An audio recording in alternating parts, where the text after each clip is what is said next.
சீரியல்களின் full எபிசோடுகளை Sun டிவியில் ஒளிபரப்பான உடனே எக்ஸ்க்ளூசிவாக சன் நெக்ஸ்டில் மட்டும் ஃப்ரீயா பாருங்கள்.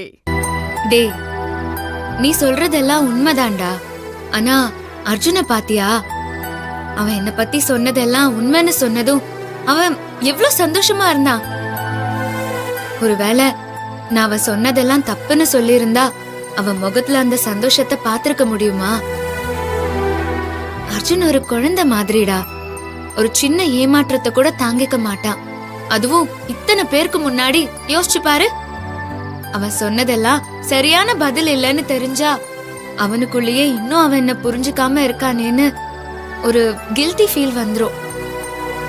நான் அவனை புரிஞ்சுக்கிட்ட மாதிரி அவன் என்ன புரிஞ்சுக்கலன்னு அவங்க யாராவது சொல்லிட்டாங்கன்னா அர்ஜுன் ரொம்ப ஃபீல் பண்ணுவான். அதனாலதான் நான் அப்படி சொன்னேன். என்ன ரொம்ப சந்தோஷமா வச்சுக்கணுங்கிறதுக்காக நேத்து நைட்ல இருந்து இந்த நிமிஷம் வரைக்கும் எனக்காக அவன் பண்ணது எல்லாத்தையுமே யோசிச்சு பாத்தியா? நான் அவனுக்காக செஞ்சதெல்லாம் ஒண்ணுமே இல்லடா. என்ன பொறுத்த வரைக்கும் அர்ஜுன் எந்த விஷயத்திலயுமே கஷ்டப்படவே கூடாது. அவன் யார் முன்னாடியும் எந்த விஷயத்திலயுமே தோத்து போய் நிக்கிறத நான் அனுமதிக்கவே மாட்டேன்.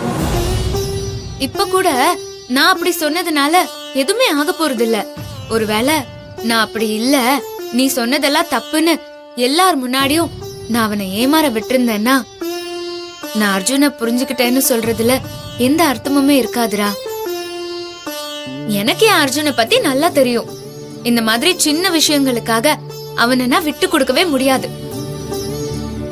அவன் என்ன புரிஞ்சுக்கிட்டதா நினைச்சு எனக்கு பிடிக்காத விஷயங்களை செஞ்சிருந்தாலும் அவனுக்காக நான் அது எல்லாத்தையுமே புடிச்சு ஏத்துக்க ரெடியா இருக்கேன். அவன் என்ன புரிஞ்சுக்கலன்னு நினைச்சு நான் கொஞ்சம் கூட ஃபீலே பண்ணல. எனக்கு பிடிச்ச ஒருத்தனுக்காக எனக்கு பிடிக்காத ஒரு விஷயத்த பண்றதுக்கு நான் தயாரா இருக்கேன்டா. அதுதான்டா ஒரு பொண்டாட்டியா ஏன் புருஷனுக்கு நான் கொடுக்கற காதல்னு நினைக்கிறேன்.